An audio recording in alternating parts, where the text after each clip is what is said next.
যেই লাকিকে নিয়ে কলেজের বন্ধুরা বস্তির ছেলের ফুটো পকেট বলে হাসাহাসি করত, সেই ছেলেটির সামনে আজ শহরের নামজাদা ব্যবসায়ীরাও হাত জোর করে দাঁড়িয়ে আছে। এতটাই বদলালো তার জীবন। কিন্তু কিভাবে? লাকির বাবা ছিলেন দিন আনা দিন খাওয়া এক গরিব মজুর, আর তার মা অন্যের বাড়িতে বাসন মাজার কাজ করে সংসার চালাতেন। লাকির জন্মের পরেই এক জ্যোতিষী তার হাত দেখে ভবিষ্যৎবাণী করেছিলেন, এই ছেলে একদিন কোটিপতি হবে এবং সমাজের সব শ্রেণীর মানুষ লাকিকে সম্মান আর শ্রদ্ধায় ভরিয়ে দেবে। লাকির এখন 21 বছর বয়স হয়েছে, কিন্তু তার দারিদ্র্যের সঙ্গে লড়াইয়ের গল্পটা যেন সময়ের স্রোতেও অবিচল রয়ে গেছে। এত গরিব হওয়ার পরেও লাকির হাবভাব কোনো ধনী ব্যবসায়ীর মতোই ছিল, যেন তার অভাব আর আত্মবিশ্বাস দুই অদ্ভুত ছিল। লাকি ছেঁড়া শার্ট পরে সাইকেল চালিয়ে কলেজে গেলেও নিজের দৃষ্টিতে সে রাজপুত্রের চেয়ে কোনো অংশে কম ছিল না। এই ফুটো বাবু, এদিকে শোন, তুই কি আমার বাবার ড্রাইভারের চাকরিটা করতে চাস? কারোর বাবার ক্ষমতা নেই আমাকে ড্রাইভার রাখার, নিজের যোগ্যতা আমি ভালোই জানি। দেখ ভাই, তুই তো জানিস আমার বাবার কি ক্ষমতা। আমি তোকেই প্রথমে অফারটা দিলাম, চিন্তা নেই, মাস শেষে তুই যে টাকাটা পাস তার চেয়ে অনেক বেশি টাকা তোর পকেটে আসবে। বেচারি দেবলীনার কথা ভেবেই তোকে এই চাকরিটা সুযোগ করে দিচ্ছি। ওর কথা ভেবে নাকি নিজের ইগো মেটাতে? থাম তো, আমাকে আর দেবলীনাকে একসঙ্গে দেখলেই যে তোদের গায়ে জ্বালা ধরে তা আমার খুব ভালো করে জানা। তোরা এটাই মেনে নিতে পারছিস না যে ওর মতো বড়লোকের মেয়ে কিভাবে আমার মতো সাধারণ ছেলেকে ভালোবাসে। এত বড়লোক বিজনেসম্যানের মেয়ে যে কেন তোর মতো ছেঁড়া শার্ট পরা ছেলের উপর চাপ খেয়ে বসে আছে, এই জন্যই বোধহয় বলে প্রেম অন্ধ। আমার আসল পরিচয়টা জানতে পারলে সেদিন তুই খুব আফসোস করবি, দেখিস ভাববি, ইস লাকি যদি আমার বয়ফ্রেন্ড হতো তাহলে আমিও আমার বিয়ের কথা বলতে বাবাকে ওর বাড়িতে পাঠাতাম। বাহ, তোর কথা শুনে মনে হচ্ছে তো তুই কোটিপতি সিংহরায় বংশের উত্তরাধিকারী। জানিস, তোর মতো কয়েক কোটি ছেলে আমার বাবাকে রোজ উঠতে বসতে প্রণাম করে।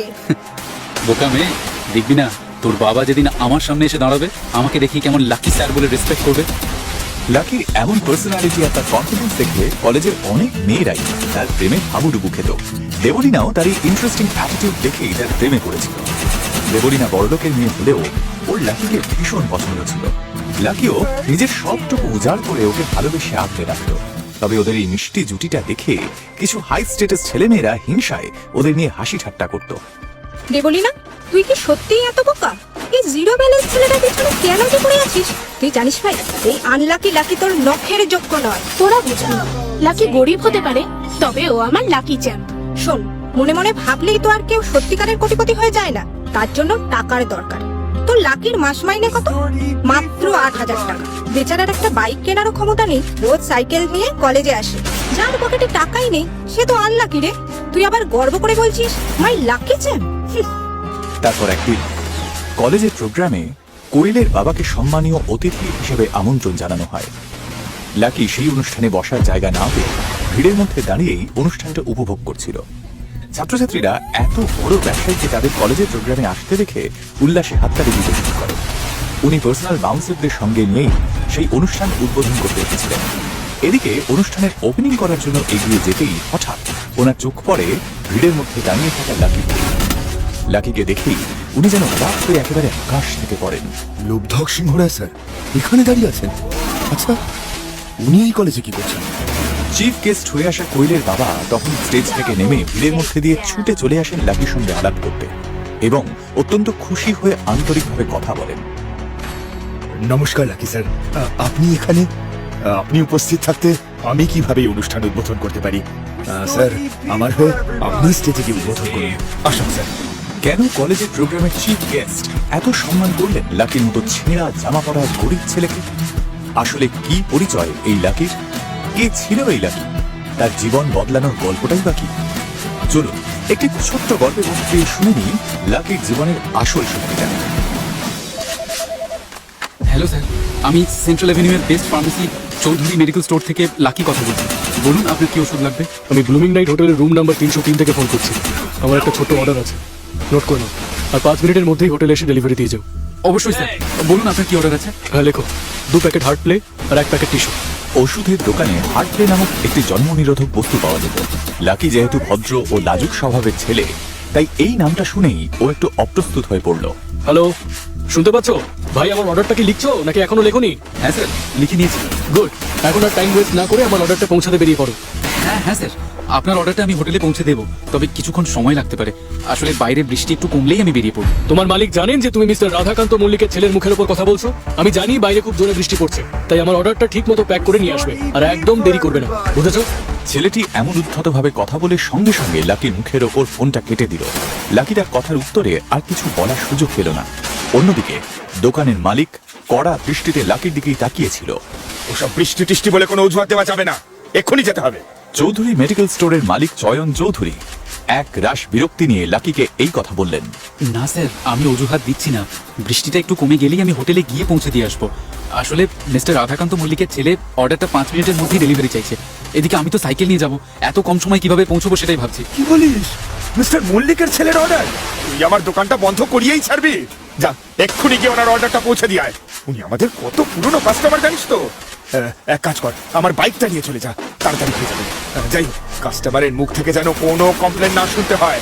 আর মিস্টার মল্লিকের ছেলে, ও বাবা, ওকে তো একেবারেই চটানো যাবে না। চয়ন চৌধুরী তখন নিজের বাইকের চাবিটা লাকির হাতে তুলে দিয়ে বৃষ্টি উপেক্ষা করেই ওকে দ্রুত অর্ডারটা পৌঁছে দেওয়ার নির্দেশ দিলেন। লাকি তখন বাইকের চাবিটা হাতে নিয়ে মনে মনে চিন্তা করলো, ঠিক আছে, যাও। দেখি কত সুপারফাস্ট স্পিডে যেতে পারি। যাক, ভালোই হয়েছে। এই সুযোগে আমার বাইক চালানোর শখটা তো পূরণ হবে। লাকি এত বছর ধরে এই ঔষধের দোকানে কাজ করেও নিজের জন্য একটা বাইক পর্যন্ত কিনতে পারেনি। তার সামান্য মাসিক আয় দিয়ে ঘরের যাবতীয় জিনিসপত্র, সাইকেলে হাওয়া ভরানোর খরচ, ইলেকট্রিসিটি বিল এবং তার প্রেমিকা দেবলীনার সঙ্গে মাসে 2 বার বাইরে খেতে যাওয়ার খরচ জোগাড় করতেই হাঁপিয়ে উঠল। তবে দেবলীনার একটা কথা ওর মাথায় সব সময় ঘুরপাক খেত। শোনো, তুমি যদি এই 2 মাসের মধ্যে বাইক কিনতে না পারো, তাহলে আমি কিন্তু তোমার সঙ্গে ব্রেকআপ করে নেব, তখন বুঝবে মজাটা। আসলে দেবলীনা তার বয়ফ্রেন্ডের বাইকের পিছনে বসে বন্ধুদের সামনে শো অফ করে ঘুরে বেড়ানোর প্রবল ইচ্ছা ছিল। লাকির এই অভাবের জীবনে একমাত্র ওর প্রেমিকা দেবলীনার মুখ চেয়েই ও নিজের সব দুঃখ কষ্ট ভুলে হাসি মুখে বাঁচার শক্তি সঞ্চয় করত। দেবলীনা ওর সঙ্গে ব্রেকআপ করার কথা বললে লাকি হেসেই কথাটা উড়িয়ে দিত, কারণ ও দেবলীনাকে নিজের চেয়েও বেশি ভরসা করত। লাকি জানতো দেবলীনা ওকে সত্যিই ভালোবাসে এবং মুখে যাই বলুক সে আসলে লাকিকে ছেড়ে এক মুহূর্তও থাকতে পারবে না। আজ হঠাৎ লাকির জীবনে একটা দারুণ সুযোগ এলো। এমন রোমান্টিক বৃষ্টির দিনে ও দেবলীনাকে নিয়ে বাইকে চড়ে রাজপথে ঘুরে বেড়াবার স্বপ্ন দেখছিল। লাকি তাড়াতাড়ি অর্ডারটা ডেলিভারি দিয়েই দেবলীনার সঙ্গে দেখা করে তাকে সারপ্রাইজ দেওয়ার প্ল্যান করলো। তারপর হোটেল ব্লুমিং নাইটে পৌঁছে বাইকটা বাইরের পার্কিং এরিয়াতে রেখেই কোনো দিকে না তাকিয়ে সোজা হোটেলের ভিতরে ঢুকে পড়লো। স্যার, আমি চৌধুরী মেডিকেল স্টোর থেকে আসছি। রুম নম্বর 303 একটা অর্ডার ছিল। হ্যাঁ, 3rd ফ্লোরে চলে যাও, ওই সিঁড়ি দিয়ে কষ্ট করে উঠতে হবে না, পাশে লিফট আছে, দেখো তোমার রেনকোটটা এখানে খুলে যাও। লাকি রুম নাম্বার 303 পৌঁছেই কলিং বেল বাজালো। তারপর দরজা খুলতেই ও এক নিঃশ্বাসে গড়গড় করে বলে উঠলো, নমস্কার স্যার, আমি লাকি চৌধুরী মেডিকেল স্টোর থেকে আসছি। আপনার একটা অর্ডার ছিল। এই কথাটা শেষ না করে লাকি তার চোখের সামনে যে দৃশ্য দেখলো তা দেখে ও চোখ দুটো যেন একেবারে স্থির হয়ে গেল। ওর সামনে একটি মেয়ে দাঁড়িয়েছিল, যে মেয়েটি আর অন্য কেউ নয়, ওর প্রেমিকা দেবলীনা। মেয়েটাকে দেখেই স্পষ্ট বোঝা যাচ্ছিল যে সে সদ্য স্নান করে বেরিয়েছে। দেবলীনা, তুমি এখানে কি করছো? তুমি কি আমার উপর নজরদারি করতে এখানে এসেছো নাকি? কি হয়েছে বেবি? তুমি এত রাত করে কার সঙ্গে কথা বলছো? হঠাৎ এক সুদর্শন বলিষ্ঠ চেহারার যুবক দেবলীনার পাশে এসে দাঁড়ালো। রাহুল, তুই? এই মনের চাঁদ, তোর সাহস কি করে হয় আমার দেবলীনার গায়ে হাত দেওয়ার? লাকি, দেবলীনা ও রাহুল তিনজনেই আসলে একই কলেজে পড়তো, আর সেই কলেজের ফাউন্ডার ছিলেন রাহুলের বাবা। দেবলীনা রাহুলের বাবার কোম্পানিতে জয়েন করার পর থেকেই তার উপর রাহুলের নজর ছিল। লাকি ব্যাপারটা টের পেয়ে 2-1 বার দেবলীনাকে সাবধানও করেছিল রাহুলের থেকে দূরে থাকার জন্য। তবে দেবলীনা সব সময় লাকিকে বলতো রাহুল শুধুই তার ভালো বন্ধু। আজও লাকি রাহুলকে কিছু বলার আগেই দেবলীনার ঢাল হয়ে তাদের মাঝে এসে দাঁড়ালো। লাকি, আজ থেকে আমি তোমার সঙ্গে ব্রেকআপ করলাম, তুমি আমাকে আর একদম ডিস্টার্ব করবে না। দেবলীনা, তুমি সব কি বলছো? দেখো, আমরা লাস্ট 2 বছর ধরে একসঙ্গে আছি। আমরা তো একদিন, এমনকি 1 ঘন্টাও কেউ কাউকে ছেড়ে থাকিনি। আর আজ তুমি এই ছেলেটার জন্য আমাদের এতদিনের রিলেশনশিপ এভাবে ভেঙে দিতে চাইছো? জানো, আমি আজই তোমার জন্য নতুন বাইক কেনার প্ল্যানিং করছিলাম। প্ল্যানিং মাই ফুট, লজ্জা লাগে না? যার পকেটে আমাকে একদিন ডেটে নিয়ে যাওয়ার বা একটু ফুচকা খাওয়ানোর টাকাই থাকে না, সে আবার নাকি আমার জন্য বাইক কিনবে? একটা শুজ কেনারও ক্ষমতা নেই, অথচ মুখে কত বড় বড় ডায়লগ। ডিসকাস্টিং। তোমার কোনো আইডিয়া আছে বাইক কিনতে কত টাকা খরচ হতে পারে? আর তাছাড়া পেট্রোল ভরানোর টাকা কোথা থেকে আসবে? বাইক কিনে কি শোকেসে সাজিয়ে রাখবে নাকি? তোমার এই 8,000 টাকা মাইনেতে তো না খেয়ে মরতে হবে। আমি যখন তোমার হাত ধরে কলেজের ক্যান্টিনে যেতাম, সবাই আমাকে দেখে হাসতো, মজা করতো। আমি তোমার সঙ্গে এরকম প্যাথেটিক লাইফ লিড করতে যাবো কেন লাকি? না না, আমি তোমার মতো ভিখারি বয়ফ্রেন্ডের সঙ্গে কিছুতেই থাকতে পারবো না। তুমি আমাকে বোকা পেয়ে ফাঁসিয়েছিলে, মিথ্যে কথা বলে আমাকে ঠকিয়েছো।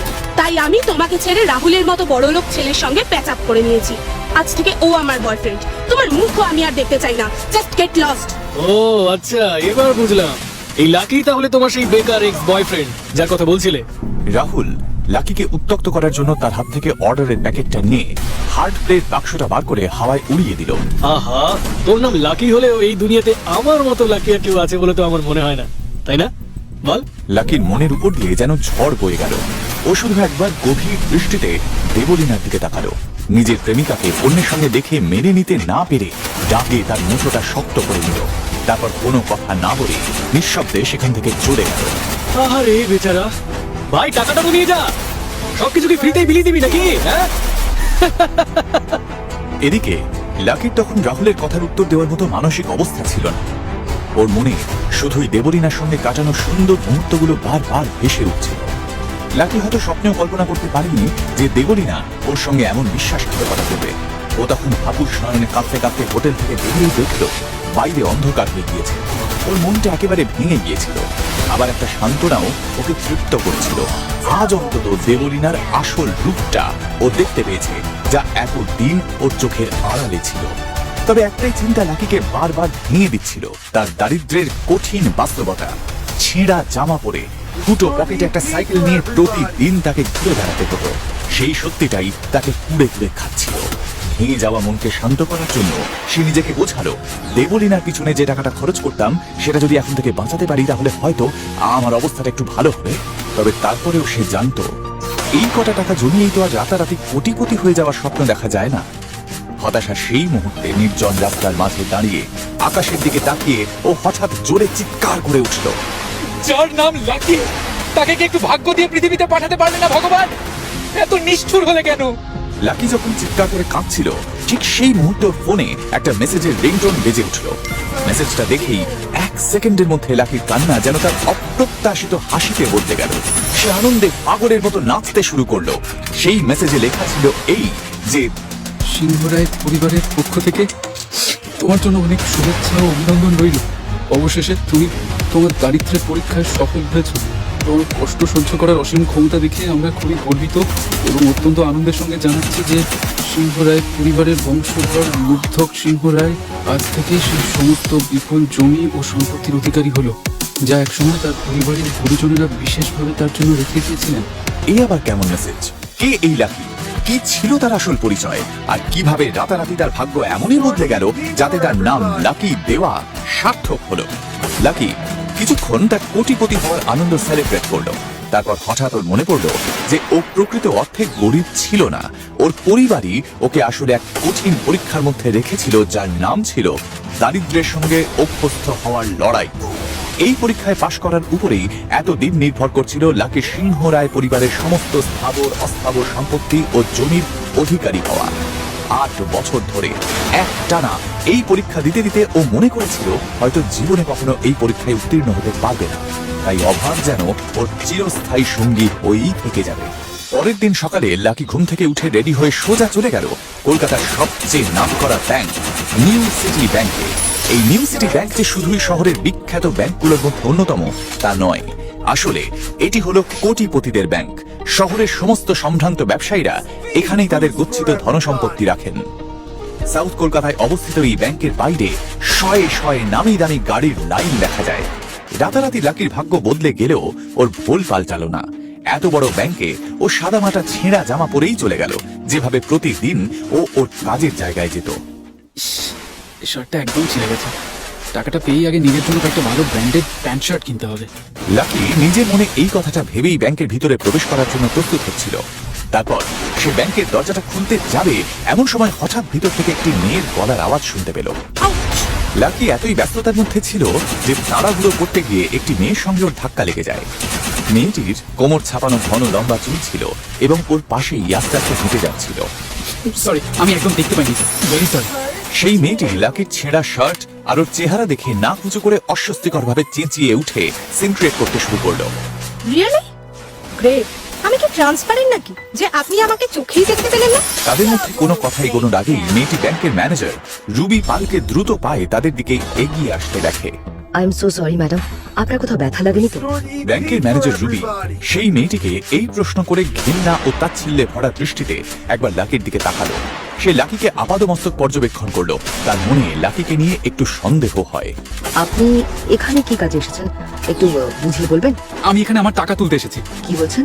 আপনি টাকা তুলতে এসেছেন? তাহলে আপনার কাছে নিশ্চয়ই এই ব্যাংকের সুপ্রিম কার্ড আছে, রাইট? নিউ সিটি ব্যাংকের এই সুপ্রিম কার্ড হাতে পাওয়া খুবই কষ্টকর কাজ, কারণ এই ব্যাংকের কার্ড পেতে হলে প্রথমেই অ্যাকাউন্টে কমপক্ষে 5 লাখ টাকা জমা করতে হয়, তবেই গিয়ে এই স্পেশাল সুপ্রিম কার্ডটা পাওয়া সম্ভব। তবে লাকি তো জীবনে প্রথমবার কোনো ব্যাংকে পা রাখলো, তাই ওর কাছে সুপ্রিম কার্ড তো দূরের কথা, এটিএম কার্ড থাকারও সম্ভাবনা নেই। আরে আরে না না, আমার কাছে সুপ্রিম বা ডিলাক্স কোনো রকম কার্ডই নেই। লাকির উত্তরটা শুনেই তার পাশে দাঁড়িয়ে থাকা মেয়েটি শব্দ করে হেসে উঠল। তারপর কেউ কোনো কথা বলার আগেই সেই মেয়েটির বাবা তার পাশে এসে দৃঢ় কণ্ঠে বললেন, বাড়ি চল মা, কাজটা হয়ে গেছে। মিস পাল, দেখুন এভাবে যদি বাইরে থেকে যে কেউ ব্যাংকের ভেতর ঢুকে এসে আপনাদের কাস্টমারদের ডিস্টার্ব করে, এতে তো আপনাদের ব্যাংকের রেপুটেশন নষ্ট হবে, আর তাতে আপনাদের ব্যবসারও ক্ষতি। আই থিঙ্ক ব্যাংকের ম্যানেজার হিসেবে আপনার আরো রেসপন্সিবল হওয়া উচিত। আই হোপ আর কখনো আপনাদের ব্যাংকে এসে এত খারাপ এক্সপিরিয়েন্স হবে না। মেয়েটি এই কথাটা বলেই তার বাবাকে নিয়ে সেখান থেকে চলে যায়। Sure ma'am, take care. Koel এবং তার বাবা এই সিটি ব্যাংকের সবচেয়ে পুরনো এবং উল্লেখযোগ্য কাস্টমার। সত্যি যদি আজ ব্যাংকের ম্যানেজার রুবি পালের ইরেসপন্সিবিলিটির জন্য তারা অসন্তুষ্ট হতেন, তাহলে রুবির চাকরিটাই চলে যেত। আর এই পুরো ঘটনার মূলে ছিল ওই পাগলাটে ছেলেটি লাকি। একে যত তাড়াতাড়ি সম্ভব এখান থেকে বিদায় করতে হবে। রুবি মনে মনে এই কথাটা বলেই ব্যাংকের ভিতরে চলে এলো। আরে এই ছেলেটা আবার কোথায় চলে গেল? সে এদিক ওদিক সবখানে খুঁজেও কোথাও লাকিকে দেখতে পেল না। রুবির মনে হলো ছেলেটি হয়তো এত বড় ব্যাংকে এসে ভীষণ অস্বস্তি বোধ করছিল, তাই যখন সে কোয়েলকে এগিয়ে দিতে বাইরে গিয়েছিল, তখন লাকিও হয়তো তার পিছন পিছন চুপিসারে বেরিয়ে যায়। দেখি এই ছেলেটা এখানে দাঁড়িয়ে আছে কেন? এতক্ষণ কোথায় লুকিয়ে বসেছিল?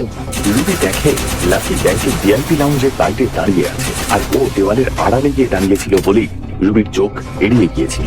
ব্যাংকের যে রুমের সামনে এখন দাঁড়িয়ে ছিল, সেই রুমে শহরের সমস্ত স্বনামধন্য কোটিপতিদের নিত্য যাতায়াত লেগেই থাকে। আর সেখানে যদি লাকির মতো যে কোনো সাধারণ ছেলে অনায়াসেই ঢুকে যায়, তাহলে ম্যানেজার হওয়ার সুবাদে রুবির চাকরি চলে যাওয়া কেউ আর আটকাতে পারবে না। দাঁড়ান,